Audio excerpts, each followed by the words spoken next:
Radio Clédou, le journal avec Sotelma Malitel.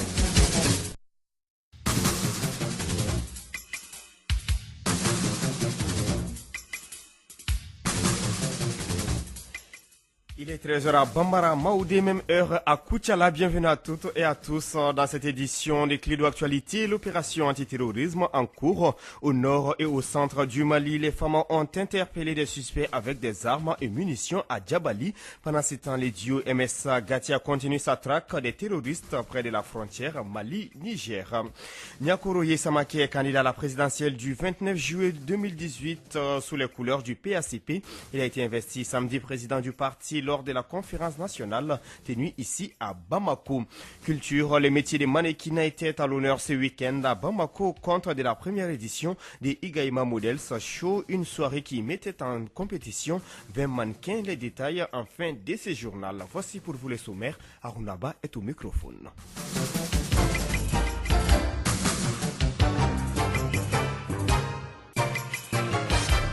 Tous les plaisirs est pour moi de vous retrouver pour ces 13 heures des clés d'actualité. Je vous l'annonçais tantôt, l'opération Dambé des forces armées du Mali a interpellé des suspects à Djabali dans la région de Ségou. 4 d'entre eux étaient en possession d'armes et de munitions un peu plus loin à Menaka. L'alliance MSA Gatia continue sur sa lancée dans la traque des terroristes jusqu'à la frontière Mali-Niger. Ce dimanche, ils ont pu mettre la main sur des armes et faire des prisonniers. Kassim Traoré nous en parle.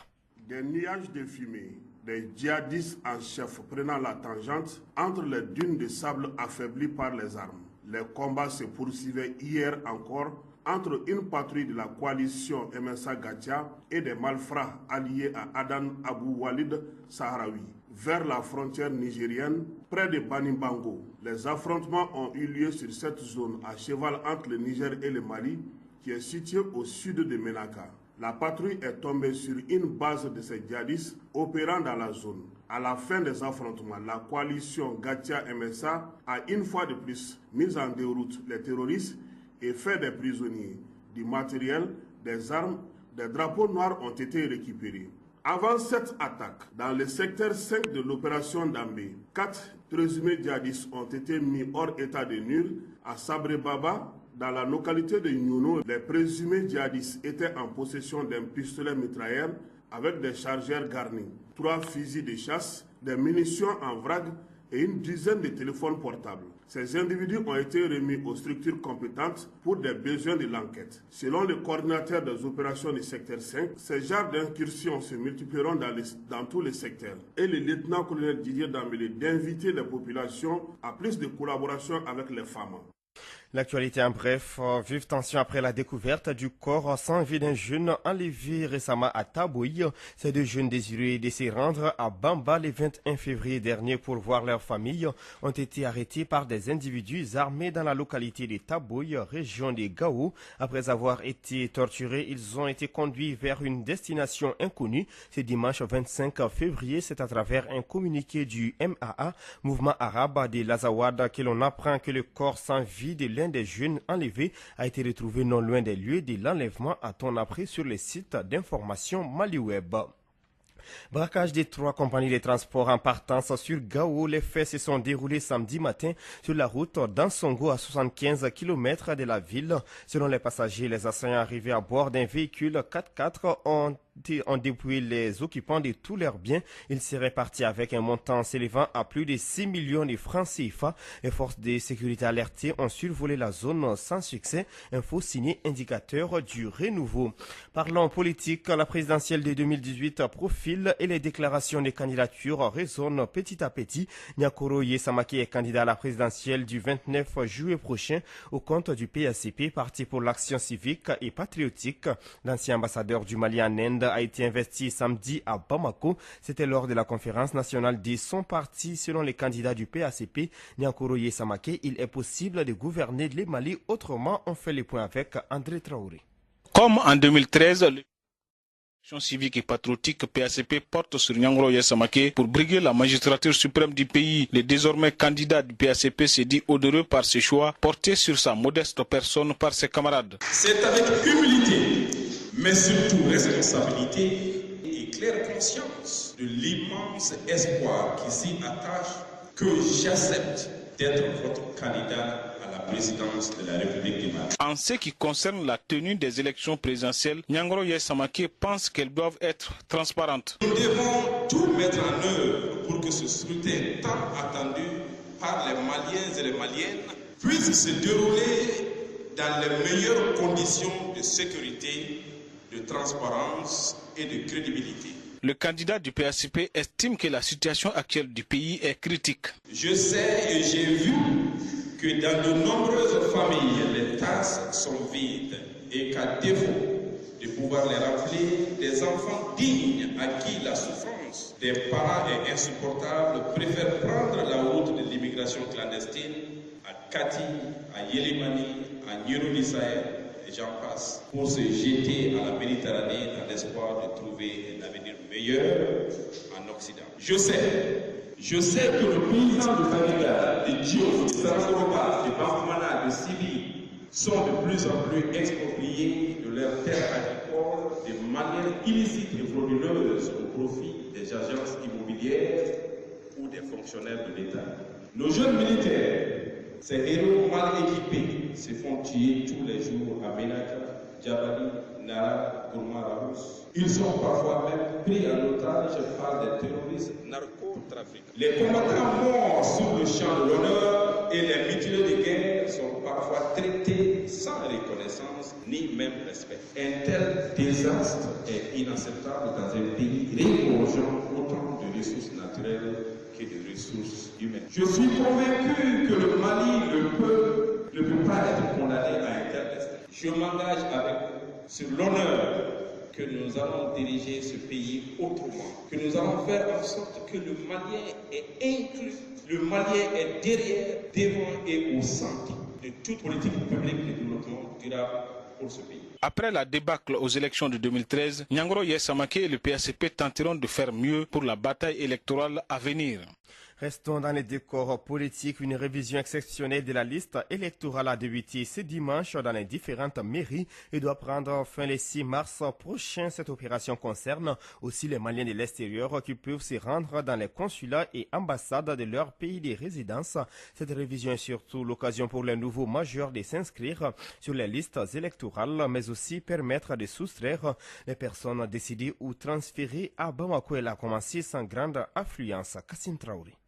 Aucune liste affichée, aucun délégué de parti politique sur place, encore moins les membres de la commission administrative au niveau du centre d'état civil secondaire de Moyambougou. C'est ce lieu qui a été retenu pour la révision exceptionnelle des listes électorales en commune 6. Les jeunes se préparent à participer activement à cette opération de révision exceptionnelle. Grâce à son importance, c'est du moins l'avis du président de l'association malienne pour le relèvement du taux de participation aux élections, Bissirou Koulibaly. Tout d'abord, c'est une activité qui a salué. Il y a beaucoup de Maliens qui ne se sont pas fait enregistrer. Nous étions à Kidal. À Kidal, le président de l'autorité intérimaire, Sarara, nous a dit clairement qu'il faut une révision institutionnelle pour que les Kidalois puissent vraiment prendre part aux élections à venir. Sur le terrain, techniquement, ce serait un peu compliqué, difficile, mais pas impossible. Parce que c'est une révision exceptionnelle, c'est comme les autres révisions. Le gouvernement déploie les agents sur le terrain et les partis politiques, tous les partis politiques qui sont dans cette localité-là doivent se faire représenter par un membre de leur parti politique. La même révision se passe à Kidal, qui d'ailleurs est la seule capitale régionale où les travaux ont débuté hier. Sidi Mohamed Ag Ishrach, gouverneur de la région de Kidal. C'est-à-dire qu'il s'agit d'effacer de la liste électorale les personnes qui sont décédées et les personnes qui ont quitté la commune. Ensuite, d'inscrire les nouveaux arrivants, les gens qui déménagent d'une commune vers une autre, donc de les inscrire sur la liste d'arrivée, étant entendu qu'ils ont été effacés de la liste de leur ancien lieu de résidence. Les commissions administratives comprennent les personnels de l'administration et les représentants des partis politiques.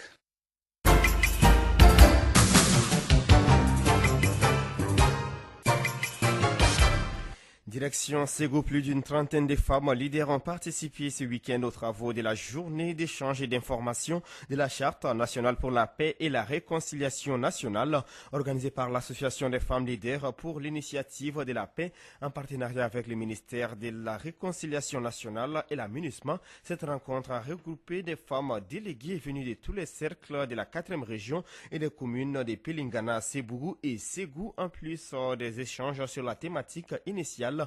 Les dangers de l'extrémisme radical et violent ont été évoqués. Yapene Djinebadoulou. La rencontre d'échange et de partage de la Charte pour la paix et la réconciliation nationale a permis aux femmes leaders de la région de Ségou de comprendre que la Charte pour la paix et la réconciliation nationale est la suite d'un préambule des fondamentaux composés d'une vision commune, de valeurs partagées et des principes sur comment consolider la paix. Fatoumata Maïga, présidente de l'Association des femmes pour les initiatives de paix. Une des dispositions très importantes de l'accord pour la paix et la réconciliation nationale. La charte pour la paix et la réconciliation nationale doit être notre boussole dans le cadre de la consolidation des relations entre les communautés et particulièrement dans la construction de notre unité. Pour ce faire, leur implication est fortement demandée en tant que femmes leaders dans leur localité et communauté. Fatoumata Maïga, présidente de l'Association des femmes pour les initiatives de paix. De créer un groupe de femmes de paix dans la région de Ségou, faisant de la charte un outil de construction de la nation malienne et de la cohésion de tous les fils de la région de Ségou et du Mali en général. Au terme des travaux de la journée d'échange et de partage, les femmes participantes ont pris l'engagement d'œuvrer pour des actions de paix et de réconciliation dans la région de Ségou. De Ségou, Yapene Djeneba Dolo pour la radio Clédou. Restons dans la cité des Balanzans, réinventer l'engagement citoyen à travers l'utilisation adéquate des nouvelles technologies en milieu jeune. Le sujet était au centre d'un atelier de formation tenu ce week-end. C'est une initiative du programme Jeune Yali Tech Camp en partenariat avec l'ambassade des États-Unis au Mali. Pendant 2 jours, les jeunes participants ont été outillés sur les notions de citoyenneté et de l'engagement de la jeunesse, suivant la correspondance de Douba Dambeli. La tenue de cet atelier de formation à Ségou est la suite logique d'un processus de promotion de l'engagement citoyen des jeunes à travers la nouvelle technologie. Moussa Magassa, membre Tech Camp formateur. Et déjà en 2017, il y a eu le Tech Camp Abidjan. On était 10 jeunes à prendre part à ce rendez-vous-là. On nous a enseigné sur des thématiques bien définies, l'éthique, l'engagement citoyen, les élections, etc. Et donc quand on est rentré sur le Mali, on s'est dit qu'on avait cette responsabilité-là de partager ce qu'on avait appris sur place avec nos jeunes frères ici. Et donc c'est là qu'est né Mini Tech Camp Mali. Et on a fait une première étape déjà à Bamako en décembre. Et on a dit qu'il fallait aussi étendre ça à l'intérieur du pays. Donc on a choisi Ségou. C'est pourquoi il est nécessaire de positiver l'utilisation des nouvelles technologies. Idrissa Fane, ambassade des États-Unis au Mali. Il s'agit de jeunesse et aussi il s'agit de technologie. Et les deux aujourd'hui font marcher le monde depuis un certain temps. Nous voulons essayer de canaliser cette énergie de manière positive, en quoi faisant, en les amenant à s'engager pour le développement de ce pays, d'où le terme engagement citoyen. Les participants à l'atelier sont quand même satisfaits. Ramatou Sal, participante. Je suis très contente de prendre part à cette formation parce que pour moi, vraiment, c'est une bonne chose et ça permet à nous les jeunes d'acquérir beaucoup de connaissances et de nous permettre aussi de comprendre et puis de créer plus précisément, de s'engager. Elle et les autres participants sont prêts à faire progresser les efforts d'amélioration de la démocratie et de promouvoir l'engagement citoyen. De Ségou, Douba, Dambélé pour la radio Clédou.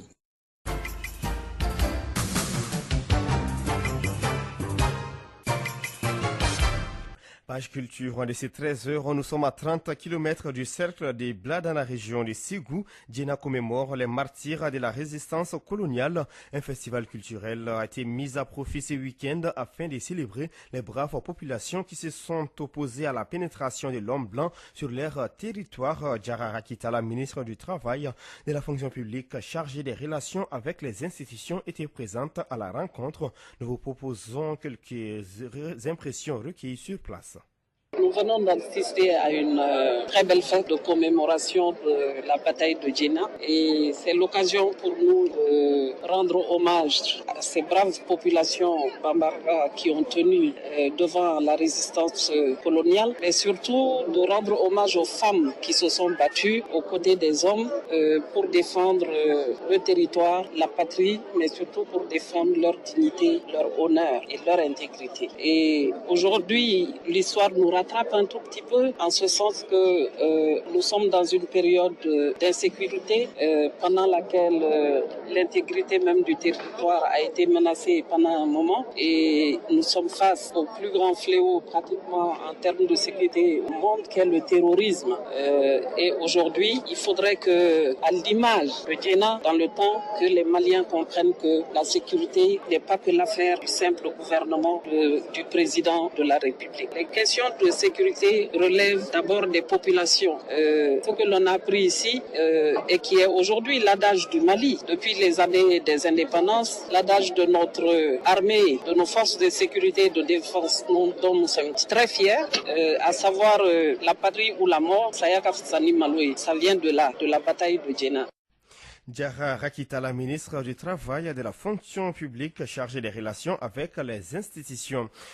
Les refus de la mode et des glamour se sont donné rendez-vous ce week-end au mémorial à Modibo Keïta à l'occasion de la première édition de Igaïma Models Show, une soirée de concours entre 20 mannequins, filles et garçons dans le but de promouvoir les métiers de mannequins et les savoir-faire des stylistes maliens. Deux jeunes se sont vus désignés meilleurs mannequins par leur prestance sur la scène et par la couleur naturelle de leur peau. L'époux du chef de l'État, Keïta Minata Maïga, a présidé la soirée à côté de la princesse Esther Kamatari, venue de Bujumbura. Moussa Papaïdara, reportage. Son et lumière en symbiose sur une scène qui accueille des silhouettes bien soulignées. Des visages parfois stressés, laissant par moments échapper des oufs de soulagement à chaque descente sur le podium. Voici la première édition de Igaïma Models Show, un rude concours entre 20 mannequins de l'agence Igaïma, dont la promotrice est Fadi Maïga, organisatrice de l'événement. J'ai trouvé que les mannequins n'étaient pas assez valorisés. C'était ma part de contribution. Parce que les mannequins, c'est des stars, comme tout le monde, comme des musiciens, comme des créateurs. Et quand on est une star, on a besoin d'un plan de carrière. 4 passages auront suffi pour les membres du jury de déterminer leur choix. Une première sortie en jean t-shirt pour exprimer ce qu'ils ont le plus beau. La deuxième sera plus osée à travers une fusion des pagnes tissées et des accessoires qui couvrent juste l'essentiel. Cette séquence qui juge la prestance sur la scène. Le troisième passage consacré au boubou pour en finir par les tenues de soirée. Adam Kouaté, vice-président des membres du jury. La beauté, c'est l'art de conception de tout un chacun de nous. Elle n'est pas absolue. Ceux qui ont été désignés vont forcément représenter le Mali. C'était quoi la prestance, l'élégance et ne pas être bicolore. Finalement, c'est la jeune Fanta Sangaré et l'enseigne Doumbia qui sont lauréats de cette première édition de Igaïma Models Show, remportant chacun la somme d'1 million de francs CFA et plusieurs autres sommes et cadeaux offerts par les partenaires. Je suis très contente. Je n'ai même pas quoi dire. Je suis vraiment honorée ce soir. Merci à Fadi Maïga, merci à la princesse Kamatari. Je suis hyper content et je dirais que le mérite s'y récompense. Ce qui a joué à ma faveur est que j'écoute toujours les conseils, j'ai mis en jeu mon expérience, c'est ce qui m'a permis de me démarquer. L'invitée d'honneur était la princesse Esther Kamatari, venue du Burundi. Elle est la première femme noire mannequin en Europe. C'est elle qui a coaché les mannequins pendant 2 jours de masterclass. Je suis un peu la responsable d'avoir formé les mannequins, de la musique, etc. Donc j'étais dans un stress d'organisateur, mais j'ai été honoré. J'apprends à ces mannequins qu'être mannequin est un métier, ce n'est pas un passe-temps. Donc on ne dit pas mannequinat, on dit le métier de mannequin. La soirée aura tenu toutes ses promesses par le show des artistes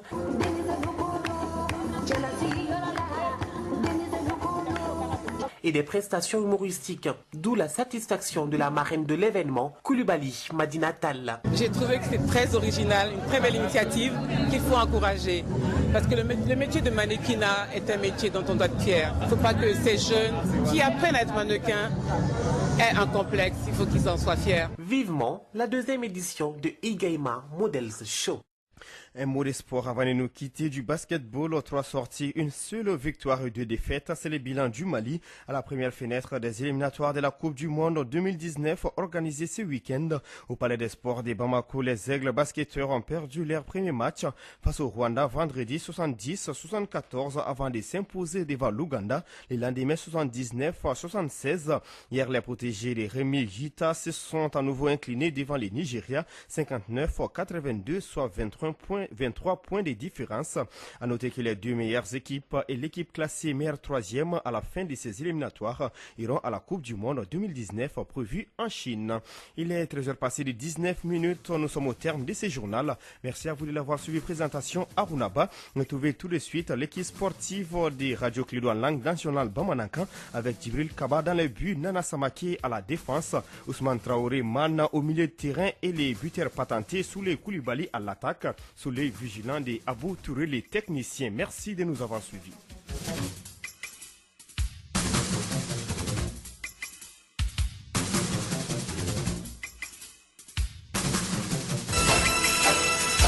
Radio Clédo, le journal avec Sotelma Malitel.